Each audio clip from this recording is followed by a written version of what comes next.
ser humano, porque também há os homens no emprego doméstico. Eu conheço pessoas que eu já vi pegar uma mulher sem carteira assinada, de repente foi atropelada, e aí? E não tinha, quer dizer, mãe solteira, e aí? Quem vai cuidar dos filhos? Então, eu não vou entrar, só fiz esse parênteses, porque a Doméstica Legal, ela apoia essa campanha, e, inclusive tem um dado aí que talvez contraste, mas são questões, cada um tem sua opinião a respeito, porque, como a gente está liderando essa campanha, o empregador doméstico fala, mas espera aí, o MAR do Instituto FGTS Fácil, você está querendo obrigar o fundo de garantia. Não, dentro de um contexto de emprego doméstico, um dos projetos o fundo de garantia hoje para o empregador, ele é opcional, não é obrigatório. Ele continua opcional, eliminando a multa de 40%. Foi feito todo o estudo, não vou entrar muito no mérito agora, mas eu convido vocês, sindicatos centrais, a abraçarem também essa campanha para que o trabalhador doméstico, a trabalhadora doméstica, tenha dignidade, tenha respeito, como também o próprio empregador.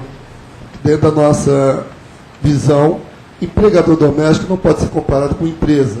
Nós ainda temos nossas limitações socioeconômicas. Eu diria econômico, não sócio, porque sócio não justifica nada. Bom, então eu fiz esse parênteses, porque aí tem um cartaz e tem um formulário, e que nós estamos também colhendo votos para que o Congresso, os nossos parlamentares, tenham uma sensibilidade de apagar essa mancha tão, eu diria, tão negra e tão vergonhosa, na minha opinião, para o país. Porque emprego doméstico hoje responde 6 milhões e 700 mil são domésticos, e tem mais 3 milhões de diaristas. São quase 10 milhões de trabalhadores que estão sendo discriminados, desrespeitados, mas por uma questão de falta de atitude, de mudarmos uma lei e valorizarmos esse segmento, esse trabalhador. Bom, desculpem aí a empolgação, que também é uma coisa que eu me empolgo. Bom, voltando agora à questão do Fundo de Garantia, eu queria fazer uma colocação e depois abrir a pergunta ao plenário. Tá? Vamos até fazer uma inversão. Vamos abrir a pergunta ao plenário e depois eu fico. Por favor.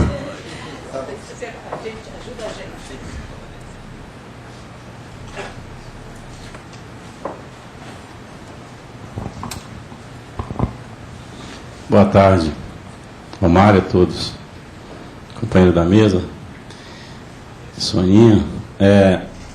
Eu queria, Sônia, só em cima da sua falação, que você levasse uma ponderação ao Wagner. Eu vou pedir a mesma coisa para o nosso companheiro da CUT.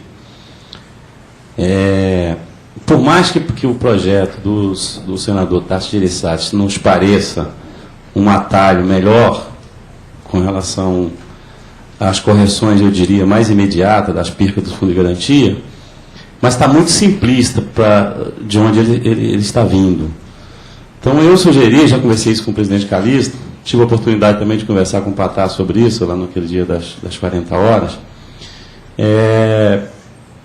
Acho que o ideal seria as centrais procurarem o deputado Paulo Rocha, do PT, que pediu vista desse projeto.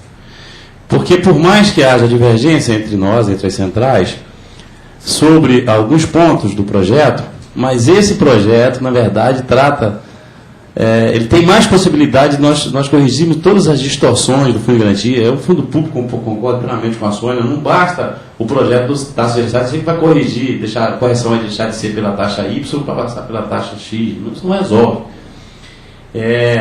Nesse projeto, por exemplo, do ponto de vista da central, nós conversamos isso, a coisa mais importante é essa questão do tempo, de 30 anos.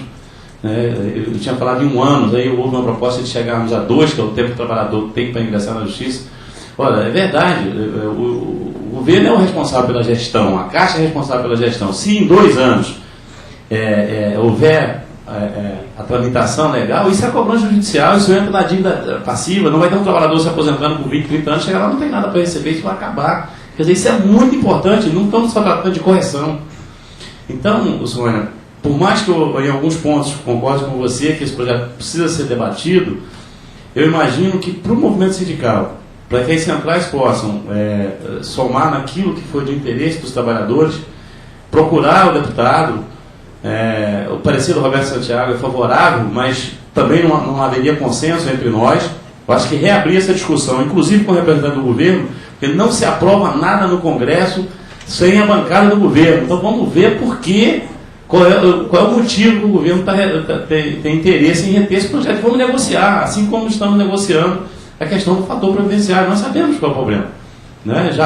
Acho que estamos próximos de um acordo, já conversamos já entendemos que a ideia do país é sensacional, mas merece algumas alterações que o próprio relator já nos convenceu disso. Então acho que a gente precisa ampliar esse debate e eu desprezaria, no ponto de vista aí, eu não vou dizer que é da Central, porque nem o presidente Calixto me autorizou a dizer isso, mas eu desprezaria os projetos que estão nos parecendo mais favoráveis do César Borges e do Tasso Gereissati. Me parece puro oportunismo político. Acho que esse outro, por mais polêmico que seja, é o que interessa para os trabalhadores. É debater em cima de uma proposta mais ampla que possa corrigir todas as situações que existem no Fundo de Garantia.